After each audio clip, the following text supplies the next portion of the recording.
I think I'm saying that we struggle all our lives to answer it. But it's the struggle that is important. That's what helps us to define our place in the universe.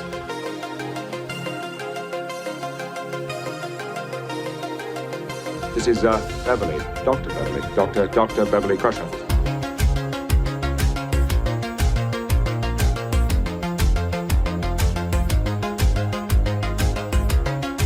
Look where we are.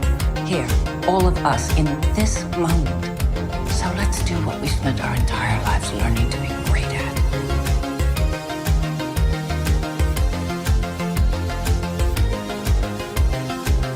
And this is Crusher Convo. All right, and welcome to Crusher Combo. We're crushing the conversation one episode at a time. I am transporting back in time to one of the best episodes of Trek history, in my opinion. And joining me on this wild ride is Jeff from Renegade Shipyards. Welcome, Jeff. Thank you, Jesse. Very happy to be here. Very excited to be here. I'm so excited. Now tell my listeners exactly, you're on Instagram. It's called Renegade Shipyards. I see a bunch of posts of different ships. I like to ship couples. You clearly ship ships, as many people do. So tell us a little bit about what you do on social media. Yeah, thank you for asking. So Renegade Shipyards, a couple of years ago, COVID happened and suddenly found myself with a ton of spare time and decided, you know what I need, if I'm going to be working from home in my home office, I'm going to need a proper Starship model for my desk, in the office. And I ordered one of the sort of pre-made ones. It came, it was broken, it was a mess. I was like, I feel like I can maybe do better if I try. Started building, I think I did one, and then I started and didn't stop. And then I started posting pictures of the models that I was building on Instagram, and very rapidly found that a lot of people are interested in looking at starships, right? Or models that are being built. So yeah, it kind of took on its own life, and then started realizing it's a community. A lot of, Star Trek model builders or scale model builders, was introduced to a bunch of folks. Some of them actually worked on a lot of the shows or the movies. So some of the folks that designed some of the ships that I've actually built will, regularly comment on the material that gets posted. So I love the interaction. Teenager me is like freaking out inside that this has all happened. But yeah, so I build model starships and have been a Star Trek fan forever, since I was a little kid. But so while I post the starships and I build the starships, I'm also broadly a huge Star Trek fan as well. So yeah. Awesome. Yeah, I was going to ask someone so you're a Star Trek fan. You've been a fan for just a little bit. Just a little bit. I think since I was maybe 8. So that was, TNG was still new at the time. It was. Okay. I remember watching new episodes of it. I think it was maybe the 4th season or 5th season that I started watching. And then obviously ever since, so big fan. And Dr. Crusher happens to be, and always has been, my favorite character. So, I think we somehow linked up because of that, another community and a sub-community within, right? So all good stuff. Yeah, I think it was Ed. You were on boosting the signal. And when all of a sudden his clip he posted was you gushing about Crusher. And I was like, so you need to be in my podcast. Yeah, absolutely. And at the time, awesome. That was a really cool experience because when I did his cast, I was supposed to meet Gates McFadden for the very first time, but I hadn't yet. And I wasn't sure if it was going to happen because she was supposed to come to Buffalo a few years before, and she ended up backing out due to something else. But I kind of told him, I'm like, if all goes according to plan, I will be meeting her in the next few days. So hopefully I'll be able to confirm that. And luckily in between, I did his and then I met her and then he published or produced his. And that's where I think he had a picture of me meeting her, which was just the coolest thing. So it actually did happen, which I was so excited for. I was like, wow, highlight moment of my life, Oh, I'm sure. I mean, I've met Gates a few times, but each time it's always a joy, no matter what. So just delightful. Absolutely. Exactly. Now, before we officially get started, I'm going to jump in here and talk about my sponsor, which is Cherry Tree Incorporated. If you love Borg computers or Klingon keyboards or a Rectagino mug, head over to mycherrytree.com. Use my code CrusherCombo6 to get 6% off your entire order. Don't forget to follow them on the socials at Cherry Tree Incorporated. I always like to ask a different question every season. And because it's the 60th, and I kind of feel like I know the answer, but I'm going to ask it anyways. But what female character do you find inspiring? I have a hunch. Yeah. Maybe this person above me, right? Yeah, real stretch on this one, right? I mean, we could talk about Beverly Crusher all day. I mean, I think when I was super young, watching TNG, I just remember thinking, this is just such, an amazing team of the best, right? And she just right away kind of stood out, a commander, a doctor, one of the leading, medical minds in Starfleet, or probably even the Federation at large, right? On the flagship, a mother, had interests. She was like this fully realized person. And I just thought that was really, really cool. But I mean, you don't need to look very far beyond her to find other, female inspirations, certainly. I mean, from the original series with Nichelle Nichols and Grace Lee Whitney through TNG, with the many guests that they had, Deep Space Nine with Nana and Terry, obviously Janeway would probably be my second, maybe favorite. She was just fantastic, and Kate Mulgrew is just amazing in herself in her own right. And then the new series, of course, have absolutely no shortage of examples as well of super inspirational women. So, that's my answer. Obviously, yeah, we kind of knew who you'd land on right away, but I maybe gave a little more. Hey, that's totally fine. I mean, we do have a lot of really great, inspiring female characters, which is why I thought of the question. I'm doing my very first panel at a local convention here, and it's going to be talking about the women of Star Trek and how they've inspired the last 60 years. And so I pitched that to the convention people, and they were like, "This is exciting! I can't wait!" And I'm like all nervous because I'm going to be by myself. And Is it just you, or are you doing like a panel? Like, what's it going to be like, Well, no, it's just going to be me, and then like kind of like a Q&A type style. So there'll be like a bunch of, but it's a Comic-Con, so it's mostly like anime and all, there's not a lot of Trekkies that show up to this convention, but I did have a few. I had at least 20 that filled out to win the poster I was giving away. So I'm at least hoping for a good turnout. But yeah, I thought this would be a good question because the whole reason why I fell in love with TNG was because of Beverly Crusher. Yeah. So, I saw myself in her, and I know I've always talked about representation on this podcast and how so many characters represent so many different people. And I just felt like that was important to highlight, especially after Nana's book and her highlighting different things that had happened to them and how times have changed. As you're looking at her conversations with, Jess and Celia and everybody, and how it was so much different than what they went through, back in the 80s and 90s, or especially the 60s. Gates podcast, her Investigates podcast, is phenomenal. And one of the I actually will listen to that occasionally while I'm building the Starship models. And the interview that she did with Nana, I didn't know a lot of what they had discussed, and that just blew me away. I mean, I was just like floored by that, and just incredibly powerful story, shared between the two of them. I think she actually had 2 episodes because she didn't want to, shorten it and give it the time that it deserves. So it was just, absolutely. Well, cool. I can't wait to hear how it goes for you. And likewise here in Buffalo, same thing. It's Comic-Con. So, Star Trek is usually represented, but it's certainly shared, with a lot of the other, like you said, anime or, actual comic books, which I also happen to love. So, I go there and geek out with some friends, and the fact that I got to meet Gates at the last one was just, the best thing ever. But yeah, it was a lot of fun. No, absolutely. That's always the best time, when you get to meet those that you've looked up to, especially when you're younger. And let's say hi to Chuck in the chat. And he also says Gates is awesome. And then we have Aileen saying hello. Thank you guys for joining us. And of course, I know we've been gushing about Crusher, and we could do that all day, like Jeff said, but we are here to talk about one of the best episodes, in my opinion, of Trek history, and it is Those Old Scientists, and we are going to start this with a clip. Help! The portal's trying to portal me! Stop lurching towards it! Boimler! Remember me! Boimler?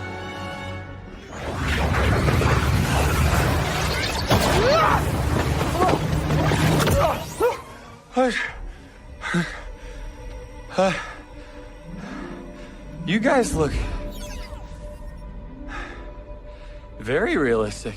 All right, like I said, that's those old scientists. The premiere date was July 22nd, 2023, which happens to be my brother's birthday.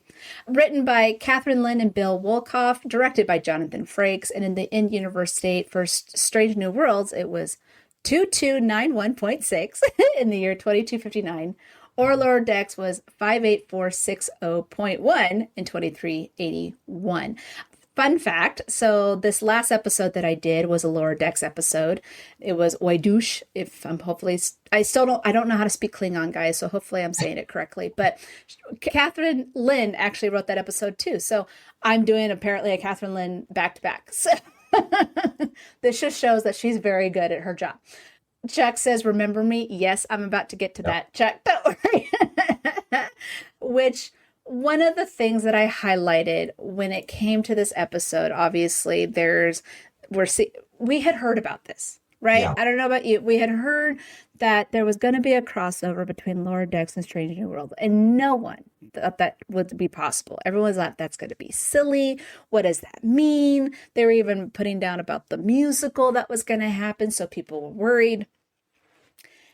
And they did it so good. Even the musical, so good. It was such a good concept. But this particular episode, to have Tawny and Jack do their characters and be able to portray, seeing how they are in the booth, but now in live action, and being able to improvise, the Riker was improvised, right? But a lot of the stuff that they said, there was Remember Me, there was the Worf's Honor, there was the Holy Q. That's just Mike McMahon being all like, so I'm a TNG fan, and you're going to sit there honoring TNG. Thank you very much. But when you saw this episode, Jeff, what was your first reaction when you saw it, and was there any hesitation when you were getting into it?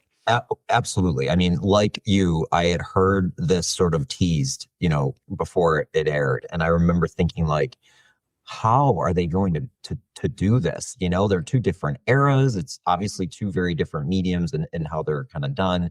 And so I went into it. I don't want to say it wasn't like I had a closed mind or anything, but I wasn't sure what to expect. But I think as I was watching it, and definitely as I rewatched it, I was just blown away by how good it actually was. Like, I really, really enjoyed it. And, all of the little sort of in jokes, the improvisation that you're talking about, or the improvising, I would learn about that stuff as well. Like, I've listened to Dropping Names with Johnny and Brent, and they were talking, Jonathan Frakes, of course, was talking about how he just sort of let Randy Quaid, just go off on his own in the ready room. And he did the Riker thing, and they were like, oh yeah, that's great. Which I think is so interesting too, given how when they were filming, TNG, DS9 Voyager, they were so discouraged from improvising even like a word, much less actual movements or directorial decisioning. But no, I loved it. I really enjoyed it. I went into it kind of like, what's this going to be like? But it really did. You walk away from it with this feeling of, wow.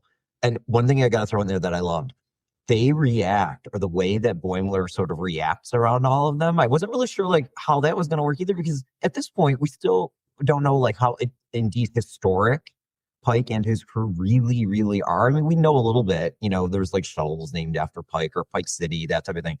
But you're not really sure how they're going to react. But what I found, and I remember I thought of Terry Farrell when she went back into the Tribble episode of Deep Space Nine, where she kind of acted like we would as fans. You're kind of fanboying or fangirling as you're in this environment surrounded by these faces and names of people that, you have this crazy high opinion of, and now you're suddenly there with them. It's like, and that kept playing throughout the episode, which I just absolutely loved. I thought it was great.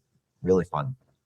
Well, it's funny because we expected it from Boimler, obviously, because he was such a fan of the Enterprise, but we got a bit with, I almost said Tawny, with Mariner, because she was such a fan of Uhura, and for her to, it just balances so well that the way that Uhura probably became that person that Mariner looked up to was because Mariner set her up that way. Kind of, So it's yeah. kind of that, yes, it's that whole complex paradox situation here. Well, and But how cool is it too that, the Uhura that we would all, of course, know and love, she may have actually, her trajectory may have slightly altered because of Mariner. It just, to me, it elevates the Lower Decks characters even more and, truly secures their place in the overall canon around, maybe even having an impact on some of these characters. But I just loved it. I thought it was great. I loved how Boimler looked at number one at first, and you're like, whoa, what is like kind of going on with him with this? And then obviously we learn it's a really, really fun and cool reason. I really enjoyed as well how, the captain's like, why is he kind of like looking at me like this in these funny kind of ways? It was just fun to watch. It was just cool. I liked it a lot. Good episode. yeah, I did love how they connected Ad Astra per Aspera to this Yes. episode because, that was the second episode of the season. It's a very powerful episode. It's very Measure of a Man. I mean, it's one of my favorites, obviously, but I loved how she just went through all of that to get her life back, right? Went through the trial, Yeah. all of that stuff, just to know that in the future, they're using her as the beacon of Starfleet, right? And I thought, what a wonderful way to honor the character and put a little twist to it. Because Yes. to her, she's all like, I probably just did this for nothing. It was probably just for me. I probably didn't help, because you never know that you're going to make that such of an impact. But to know Sure. that you did and it got people to go to Starfleet like Boimler, I loved that connection. And I think that's what's so wonderful about Strange New Worlds and Lower Decks is how they connect these episodes together. Mhm. Unfortunately, there's only 10 episodes per season, so it's more of a continuity than it is episodic. But in this way, this was half episodic, half continuity. Like this Right. was such an out there episode that you would never see again. It had nothing to do with like the main storyline with Gorn and all that, but it had connections. And Right. I did love though the moment he flies through the portal and he goes, "Remember me." I was like, that's Yes. Beverly Crusher's episode. Yes. And of course we find out later that Boimler is a bevhead, and it just love those little connections because as much as people do not want, so many member berries and getting hit over the head with nostalgia, I always say it just like Dr. Trek does, it's still part of the history. Of course. And there's a right way and a wrong way of doing it. Like, yes, I think maybe season 3 of Picard probably went a little too far into the nostalgia in some aspects, but it was part of the story. So it made sense that would be there. Right. Maybe there's a couple things that they didn't have to, but it was just like, hey, they're all here. Let's just do it, right? Like we're probably never going to do this again, so let's just go for it. But in this one, I thought it just was done really well. It just also showcased Mariner and Boimler's growth in their characters. This was still, gosh. So if this was season 2 of Strange New Worlds, this was barely season 3 of Lower Decks, I want to say, because I think they're overlapped by one or something like that. I think you're right. Yeah. Because Well, I just obviously love- Strange New Worlds got pushed back because of the strike. So I know they got a little bit back, but Yeah, no, and I just the reactions that Boimler and Mariner had, around some of these people. I mean, when Boimler saw Spock smile for the first time, and likewise, like any one of us, like imagine suddenly you're in the presence of Spock, the great Spock, right? Who we know and the history of certainly is very familiar with.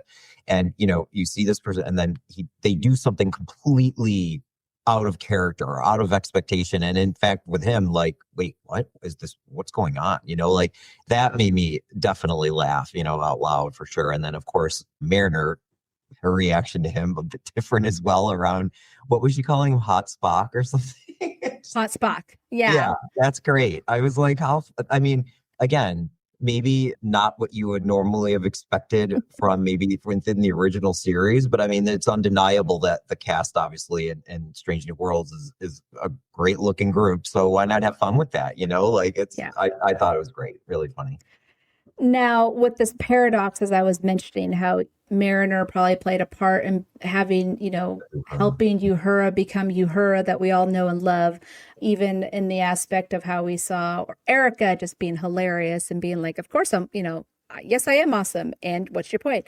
Yeah. What are your thoughts though on what Boimler's interaction with Chapel might have played a role in how they never really got together? Because he kind of sowed that seed, right? So it was almost sad, and I think I almost felt like too, like even though the Lower Decks characters are a bit more, funny and maybe light, I thought that scene in the turbo lift actually it played kind of heavy because he kind of like realized, oh no, like was I supposed to say something? And then she realizes like, oh wait, he's kind of cluing me in to something here, maybe. I mean, because I think it's soon after all of this that Chapel eventually goes on to be with Roger Corby, I think, right? And so, some of them, the later historical elements that we've seen, it is true that possibly Boimler had something to do with sort of putting her on that path that we, of course, would learn more about. So yeah, I think you're right. I think that both characters sort of had an impact, I think, on the future of the characters that we thought we knew a whole bunch about, right? That they were actually responsible for some of it. An accidental influence. But of course, the one that was, got caught in the middle of it was Spock, who had nothing to do with any of it, right? He was willing to give this a try for Chapel, and then all of a sudden it was taken away, not really knowing that was the whole reason behind it. Right. So yeah, it was interesting how they played that. I do want to mention real fast, like with Spock and Boimler doing the experiment and things were exploding and Jack screaming his quick little walk away when he saw, like, just those little moments where you're just like, this is hilarious. I mean, yes. They even went down to the detail of the bottom of their shoe having the purple and then the right. Delta. Yeah. I'm just like, this is absolutely crazy. But no, I think mixing Lower Decks into this was the perfect pair of characters to do so. Like it wouldn't have been the same to be like, oh yeah, Chapel and Uhura went on this different path because of Beverly Crusher and Deanna Troi. I don't know. I'm throwing people out there. Right. It would be totally different, reasonings, or, Beverly and Deanna would probably, handle things a little differently. But even if they saw like Strange New Worlds, where they were, starting to talk about the Enterprise crew and started gushing about them. Like, yeah. I don't know. I just think, I just think Enterprise that within the Enterprise that then, of course, they leverage, and are able to use. I mean, it was a nice sort of shout out, of course, to Enterprise. And actually, I feel like Strange New Worlds has done a pretty decent job of doing some shout outs to Enterprise and giving the Enterprise show some love, which there was a time when I feel like you wouldn't really have maybe gotten some of that, which I don't think is necessarily fair.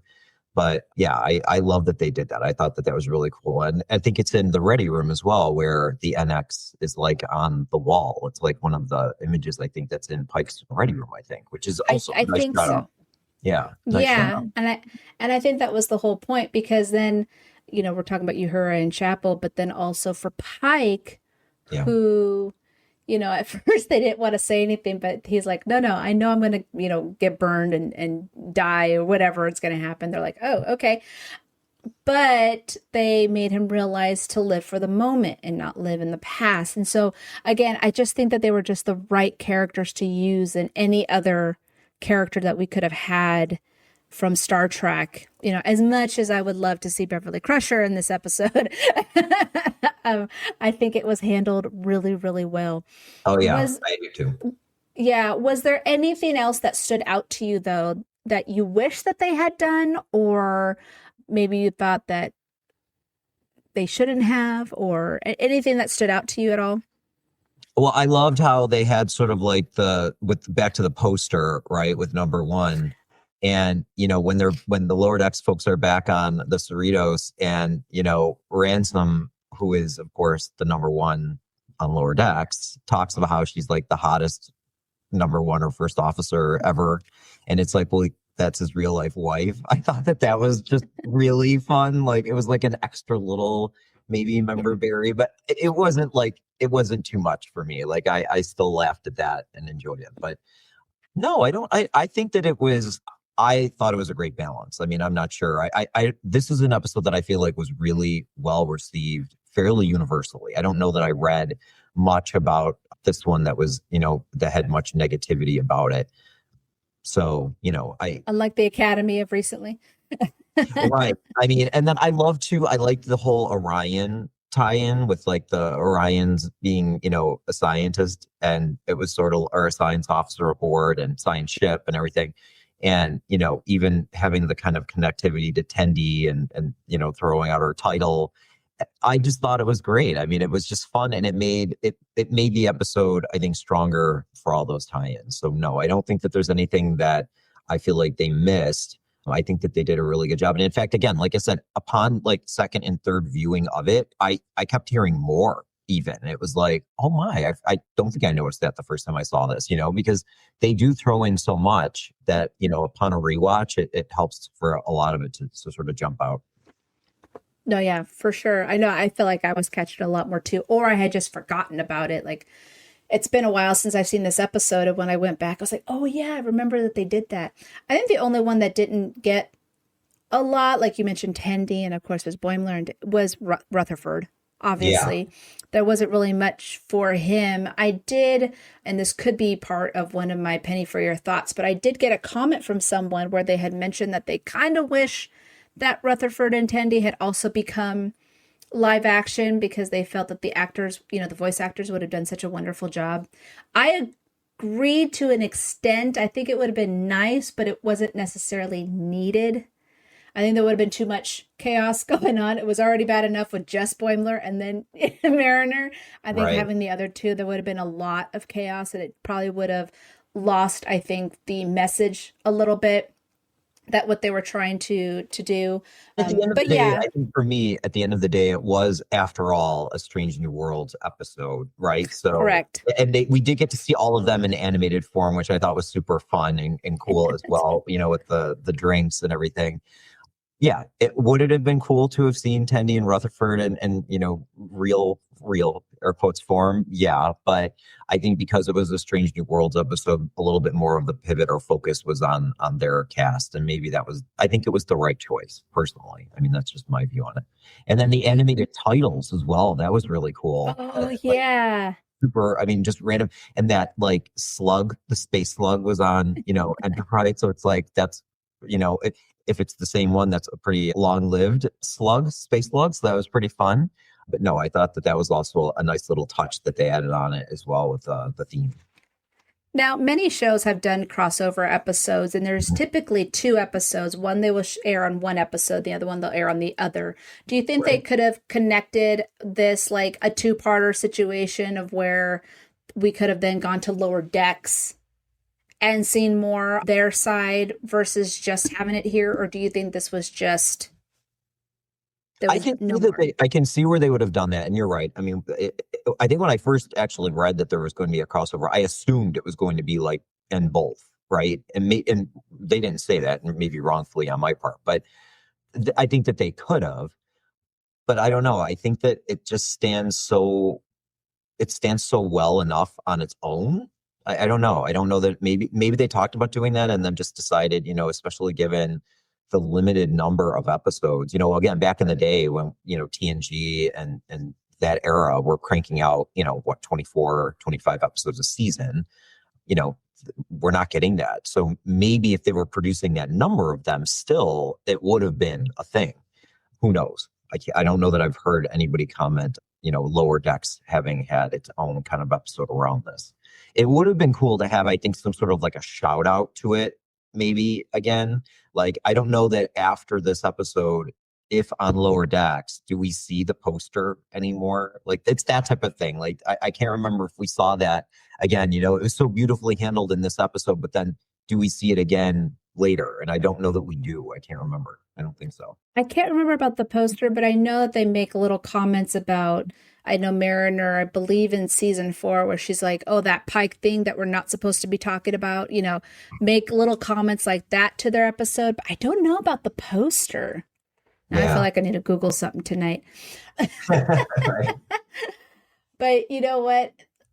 We all have our thoughts and opinions about everything, but I'm going to go ahead and discuss about other people's thoughts and opinions, and this is going to be the penny for your thoughts.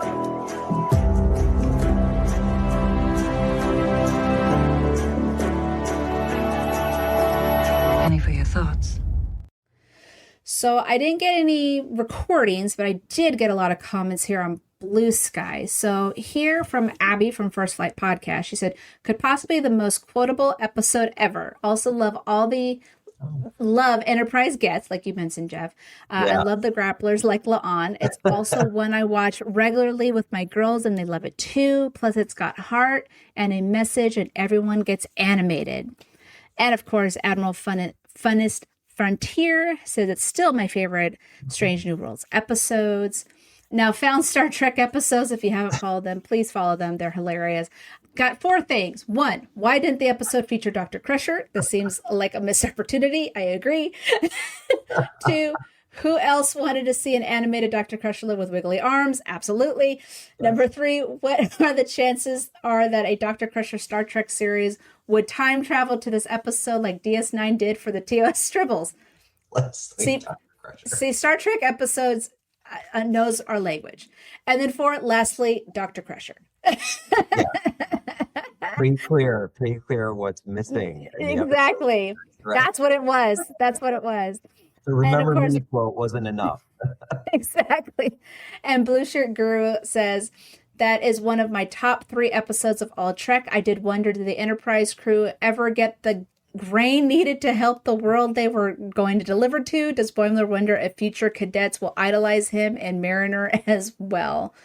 And later on, if I can get back into my thing here, I did get one more from David Clark. David Clark said, hysterically funny. I love it.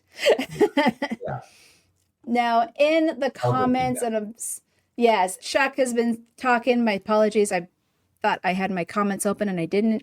Cling to the review, Riker, poster of Una. Yes. Chuck did say, I talked about this episode on my interview on the transporter room. I love this episode. Smiley Spock, which Smiley Spock was a little weird, I'm not gonna lie.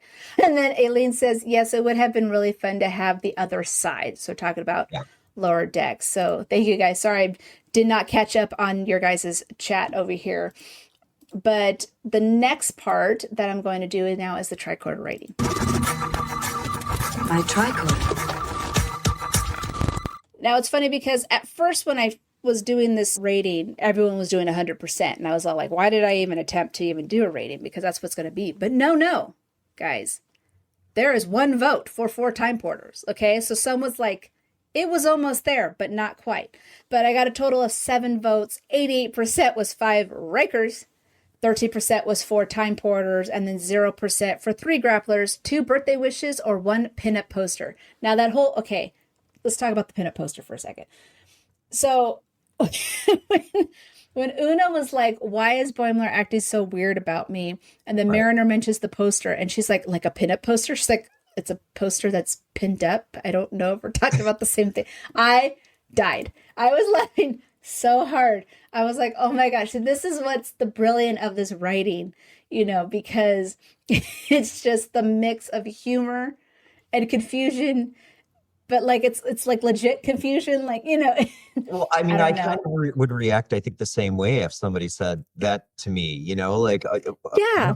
I mean, is it just, do you think that maybe they were trying to play off of the fact that she is sort of like a former model in real life? Maybe I'm not sure, but to me, I kind of took it is this hearkening back to her kind of modeling days? I'm not sure, but it was Mariner's reaction to it was hysterical though. It's like, yeah, I guess it is.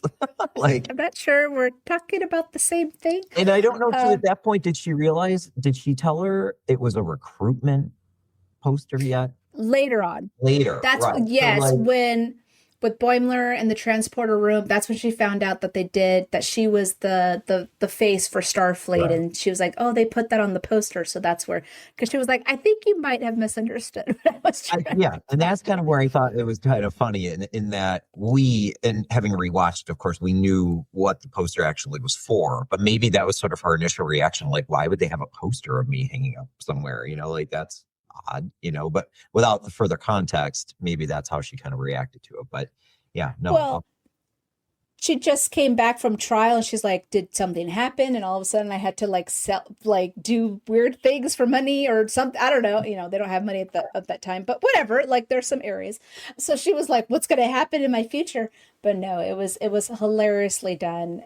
And again, another shout out to Erica because she was just really funny, very sarcastic, just blatantly just like, well, how fun was them at the bar? I mean, yes, with the drinks. I mean, that was just great. I mean, talk about just very natural feeling, just fun.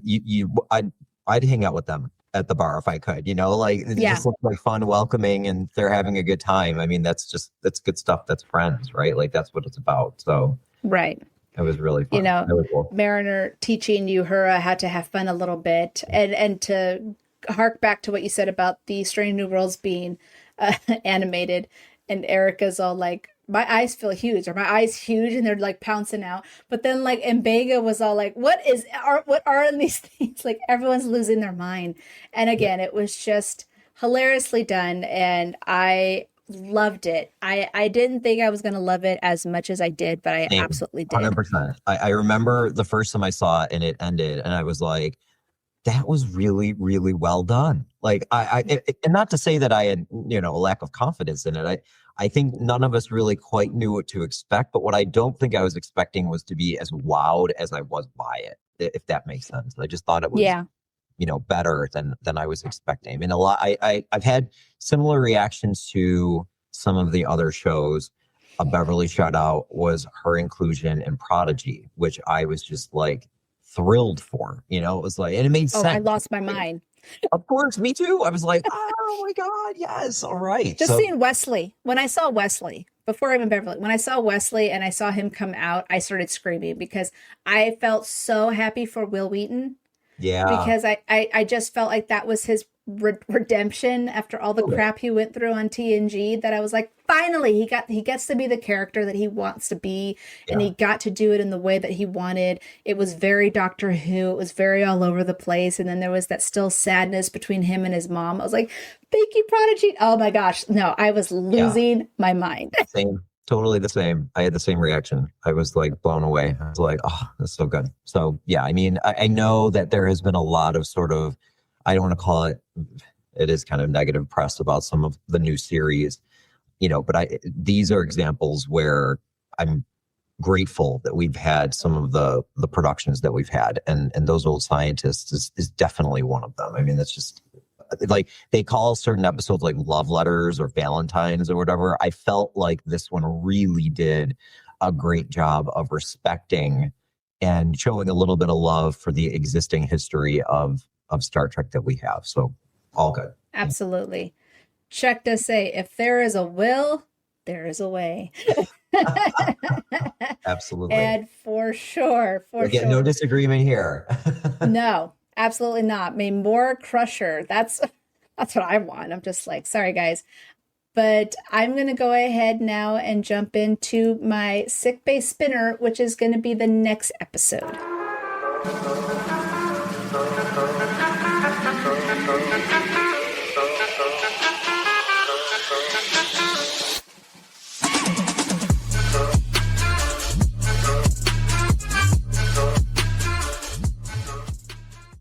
Speaking of the Enterprise, I am going back to the NX-01 with Silent Enemy, and my guest is going to be Edwin, who reached out to me over on Blue Sky. So that's your episode, Edwin. Congratulations. We're going to the Enterprise. I hope you like the Enterprise. You just talked about all the love for Enterprise, and now we're about to give it some more. So I think it's right in theme, right in line. I feel like it's been in theme this whole time, because the last episode was Lower Decks, and then I'm doing a Strange New World Lower Decks crossover, and then this love for Enterprise, and then I'm doing an Enterprise. So It's just leading right in. Good segue. it is perfect. Absolutely. It's in the universe. But yeah, again, I give it a 5. What do you give it, Jeff? Oh, I think a 5. I think a 5 as well. For In sure. terms of Strange New Worlds, certainly, but I think in the broader context, I just enjoyed it so much. It's worthy of the 5. Yeah, this is one where I Absolutely. wouldn't question it. Yeah. Well, before we finish up, I'm now going to go into my redhead alert.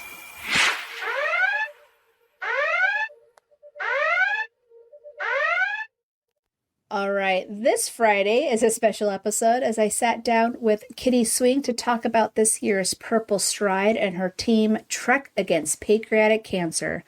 I had a fabulous time talking with Kitty. This was about a couple of weeks ago. And so I hope you guys tune in and enjoy the conversation. And also, it is in honor of Sabrina Woods from the Sci-Fi Sisters. And we also get to talk a little bit about her play that she just recently did. So yeah, I hope you guys join in. Really hope you guys enjoy it. And of course, I can't tell you guys enough about my giveaway. So once I get to 1,000 followers on Instagram and 1,000 subscribers on YouTube, I will be giving away an autograph of Gates McFadden to a very special listener. Please spread the word and share my content to help me reach my goal. And of course, you can submit a penny for your thoughts by recording off of crusherconvo.com a 60-second clip, or you can email me your thoughts to crusherconvo@gmail.com, or you could even, send me a comment like everyone else did, like on Blue Sky, and I will announce your penny live on the air. It's so much fun to interact with everybody, so I really enjoy it when you guys send a penny. And last but not least, my Patreon shoutouts go to Leslie, Dave, Grayson, and new member Elisa, who are my Commander patrons, and Chuck, Engineer Mark, and Johannes Borg, who are my Admiral patrons. If you would like to support the podcast and enjoy exclusive extra content, just head over to patreon.com/crusherconvo, and you can sign up for as low as $3 a month. All right, and I got one more comment here. Kitty and Armin are so awesome. They really Yes, are. they Armin are. did not join us this time. It was just me and Kitty, but we had loads of fun, lots of laughs, and I did 5 crushing questions to her that she answered lovely, so I can't wait for you guys to hear. But you know what, Jeff, thank you so much for joining me tonight, and please let the listeners know where they could find you. Yeah, so I'm on Instagram at Renegade Shipyards. If you're interested in checking out Starship models and regularly posted content, that's where you can go and check it out. And I'd love to hear from you as well. That's one of the best parts about having that type of an Instagram, is that there's a lot of interaction between other viewers and discussions around the different starships and designs and that. So I welcome it and encourage it. So yeah, come and check it out. And thank you. No, thank you for joining me. I love your love for Crusher, and it's so much fun to spread the Beverly love. Like, right now we have Justice for Crusher, who is trying to help get us a Funko Pop, because it is a discrimination, in my opinion, that we've never had one. Isn't it so weird? Isn't it just It so is strange? odd. I don't It is understand. so bad. Especially when they do, and again, this isn't a knock, but like when they do those preview things and you're scrolling and there's like seemingly hundreds of these newly launched, and there's like, you can't do one Beverly Crusher. I don't understand. Like, it doesn't even make sense. So We got a Jack Crusher before Beverly, and I'm like, no offense to Jack Crusher, but it's mind-boggling at this point. not To me, I'm like, the set of like the cast. It just to me it's like a no-brainer. I mean, some of those that are new, when they launched them, you would think, like, come on, like, this is a no-brainer. It would sell right away. I mean, I don't get it. absolutely. I know. And Eileen says bye and thank you. And Chuck says good night, Jesse and Jeff. Great review. Thank you Good guys night, so guys. much. Thanks for joining us. I hope you guys have a fabulous night. And as always, I'm trying to find my end credit. There it is. As always, live long and prosper. Bye, guys. Crusher out.